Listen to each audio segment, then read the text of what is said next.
le septième temps pour moi dans les qualifications numéro 2 avec donc ce départ.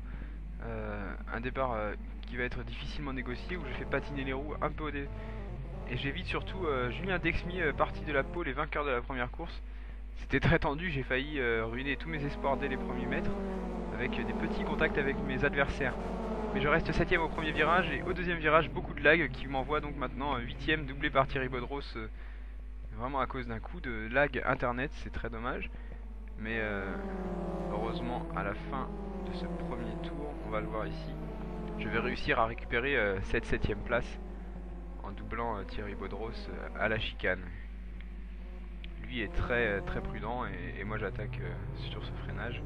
Et donc ça passe assez facilement avec une grosse avance. Septième donc à la fin du premier tour comme en qualification. Et je passe quatrième au fil des tours et je suis ici donc au sixième tour en bataille pour la troisième place avec Yves Placet, la voiture verte devant, et Julien Dexmier, donc le poleman et le vainqueur de la première course, qui a eu du mal à s'élancer, donc il me met une pression d'enfer pour ma quatrième place dans les S de Sénat. Et Julien Dexmier est bien plus rapide forcément que moi, qui tente de me faire une erreur pour récupérer ma quatrième place. Mais ce n'est pas moi qui va faire cette erreur, c'est lui qui va craquer ici et qui va me libérer de pression pour la quatrième place. Je reste quatrième, toujours au contact visuel au moins de Yves Placet, mais au dixième tour. Voilà, je fais l'erreur irréparable de cette course à 5 tours de l'arrivée. C'est vraiment très dommage. On revoit ce qui s'est passé. C'est ici à la chicane. Je freine normalement, mais à la réaccélération, je suis trop brusque. Erreur, inattention. Sans anti-patinage, ça pardonne pas. Hein. Tout de suite, je casse l'aileron. Vraiment, c'est très dommage.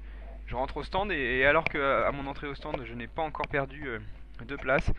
C'est le changement d'aileron qui va m'en faire perdre beaucoup et je vais repartir 15ème loin derrière. Et dans les 2 ou 3 tours qui me séparent de la fin, je vais remonter en 12ème position. Et même 11ème ici dans le dernier tour avec ce dépassement sur Jean-Robert Delicourt qui a fait une erreur. Un dépassement assez brusque et qui me permet d'accrocher la 11ème position. Et voilà, hop, encore un coup de lag, mais finalement je m'en sors bien et je reste devant lui. Voilà, donc la course de Suzuka s'achève pour moi sur un résultat globalement décevant par rapport à mes performances en préqualification.